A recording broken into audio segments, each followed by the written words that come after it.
Yo, what's up, everybody? This is Al from Real Comic Book Talk. I'm here solo by myself because they didn't watch Watchmen yet, so I'm here to review it myself.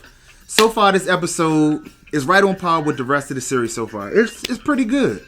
I mean, it's a lot of talking. It's real. It's the ends to a means. It's like start you off, showing you exactly what you need to see because something big obviously is about to happen.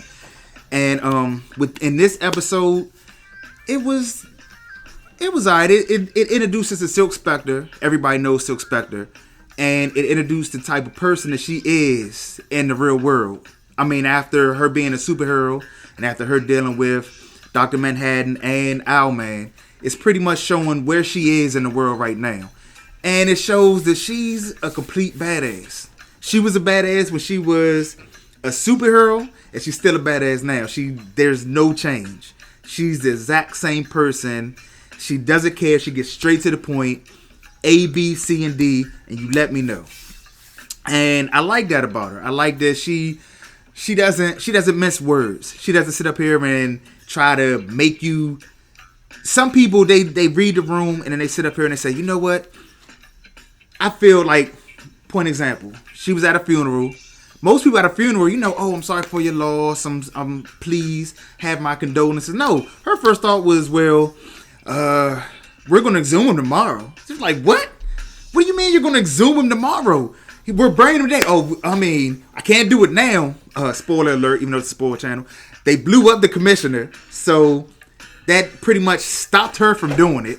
So now she has to find another avenue because her thought is that she doesn't think that the cavalry pretty much is doing everything. She thinks this is somebody else who's trying to start a war between the police and the cavalry, which makes a lot of sense to me. So as she was going on in the story, she's putting little things together and she's finding out little things, and it makes me realize her and Angela Abar, they are going to clash so much because she's straight laced and Angela's straight laced, and they're two. I guess the way that they both think is going to clash. It was already clashing when they first introduced each other, when they first met each other. She pretty much doesn't, from what I see, she thinks that Angela is one of the bad guys. Even though I see that Angela, she looks like a good guy to me. I mean, she's straight. Her main focus is, my friend is dead. I think the cavalry did it. I'm not 100% sure, but I think they did it. So if I think they did it, I'm going to go at them first. And then if it's somebody else, I'm going to go after them. But my main focus is the cavalry. But at the same time, Silver Spectre, she's sitting up this young like, well, no, you know what? I think there's something else going on between you and the deputy because I went to his house and pretty much I found out that he had a secret compartment. And pretty much her dad is the comedian. And so he had a secret compartment where he had all his guns and his weapons and everything. And when they found that out when he died, she said, well, everybody has this. Everybody who has a secret compartment thinks they're good, but they're not really good. But they think they're good. And the people who believe them think that they're doing good too. And I was like, damn, that makes a lot of sense. If you need a secret compartment, how can you really be that good if you have to hide something? It makes a lot of sense to me. It makes a lot of sense to her. I was like, all right.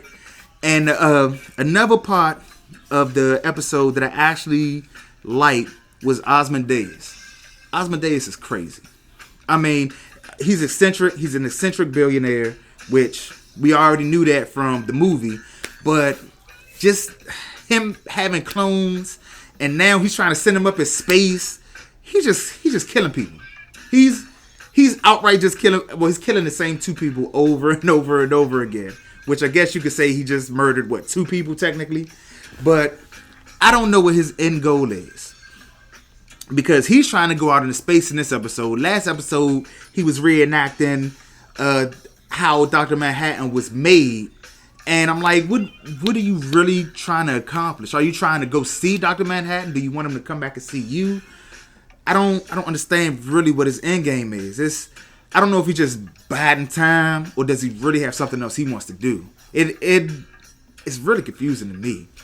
But one of the main things I want to do, I want to see what happens with him because I want to know if he's actually just getting older, and because he's getting older, he's getting crazier, or does he have he was technically the smartest man in the world. So if you're going crazy and you were the smartest man in the world, you never know what you might wind up doing. It could be a whole different scenario, whole different situation. We don't know. Hopefully by the end of this season, we find out, or they give us the bigger picture. That was actually one of the best parts to me. But the best part of the episode to me was when they were at the funeral. When they were at the funeral, and that cavalry came out with that bomb, and Silk Spectre shot him after he told her, if my heart stops, this bomb is gonna go off.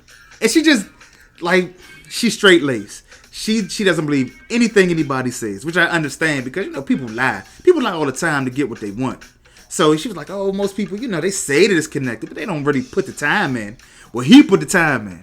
He was about to blow up every cop in there until Angela Abar stepped in, threw him in the grave, threw, God rest his soul, the deputy chief's casket over it to save him. So I'm like, the deputy chief, man, he's had a rough life and he's had a rough death. You got hung and you got blew up. So just let the man rest in peace now. Let the man rest in pieces because it's just bad. But all in all, I like this episode. To me, it was an 8 because it gave me it answered some questions and it let me know, we already knew where Asmodeus was. We knew he was in his countryside doing his own thing. But now from it sounds like what they're saying, Owlman seems like he's locked up. Dr. Manhattan is on Mars. And so Spectre became part of the FBI. So that pretty much the main 4 characters that were in Watchmen who pretty much survived, they're letting us know where they're at. So that's good because, for people like me who like the movie, it lets you know, they're melding it together a little bit and it makes you want to see more. So I can't wait for the next episode. I think the next episode is going to be fire. I give this episode 8, 7.9-ish because it's still a little slow. It's still a little slow, but I'm understanding that because it's bringing everything. It's tying us into what we're supposed to be seeing.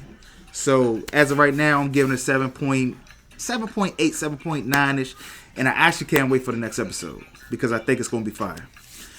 All right, that's it for me today. Thank you for tuning in to Real Comic Talk. Please hit the like for notifications and subscribe. All right, out. Yeah. We in the club, we partying. We in the club, we partying. Yeah. How much ice you got? I don't know. Get it, None. Alice, man. I cannot miss like I am the ace. Electrocute you, then I leave you with aftershock. Getting angry, then I turn her Incredible Hulk. Bite and bog, chop it down like you one of them.